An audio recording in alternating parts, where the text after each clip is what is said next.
Hey everybody, I'm sure this is probably the last thing you want to talk about is report cards, but I wanted to just give you some context for the end of the semester coming up in February, what you can do with your report cards and make sure that your Power Teacher Pro is set up properly so we don't have to have too many problems with your report card in February, or probably more in January.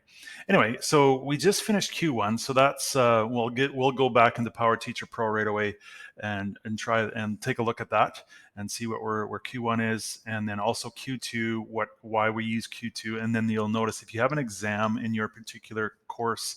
There's X1, and of course there's S1, which is the end of this final grade right here.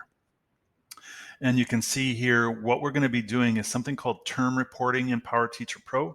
So S1 will be equal to the Q2, which is the grade here, and then X1, which is the final exam. All right, so how does that look like in Power Teacher Pro? Let's take a look at that. Right now I'm in Power Teacher Pro. I'm in Q2 here, but the big thing I wanted to show you, and I'm going to zoom in a little bit on this so you can see how this works. You'll notice that Q2 is cumulative. It goes from September all the way to end of beginning of February, which is the end of the semester. You'll notice that the exam is just right at the end of February, so it's a 2 days, and keep that in mind as you're creating your exam or putting your exam in. You'll need to have this date in mind, and that's why we're using Q2. So that's cumulative for the whole semester, and same with and then we're going to use X1 as well. So how does that work? How do we do that? How do we put that in? Calculate that. So we're just going to go into settings here. And you've probably been in here before. I know some of you have been working quite a bit in the traditional grade calculations. And I'm just going to look for S1, this for pre-cal math, S1. Notice I have it set at term weighting. And how do I do that? I'm going to click here. And we go to the drop downs, gives you all sorts of different things, but we want term weighting, and we're going to take the attribute Q2, which is the term.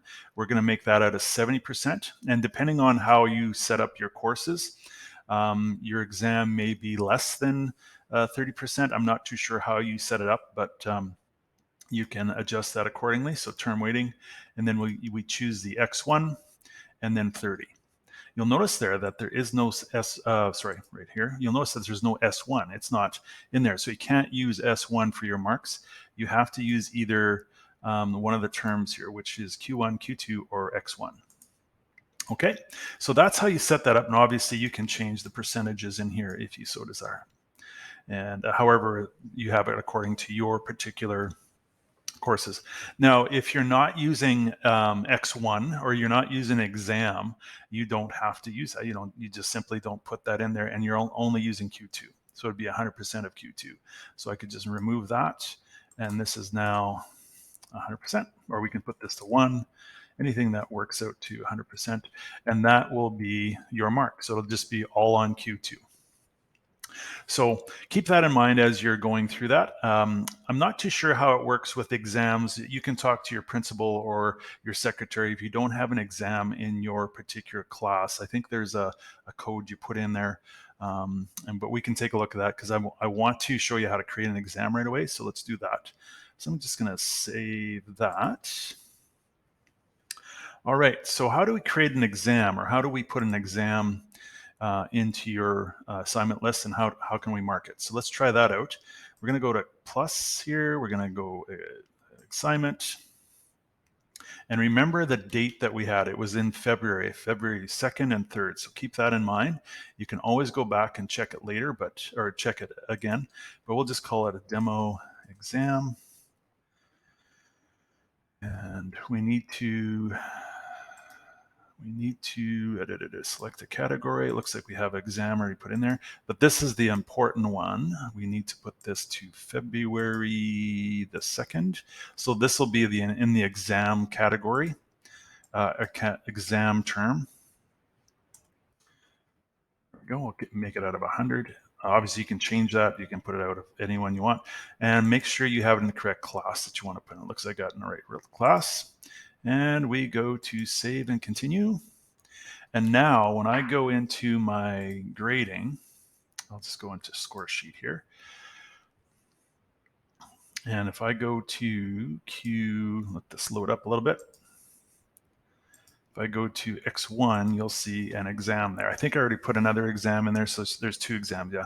So there's 2 exams in here.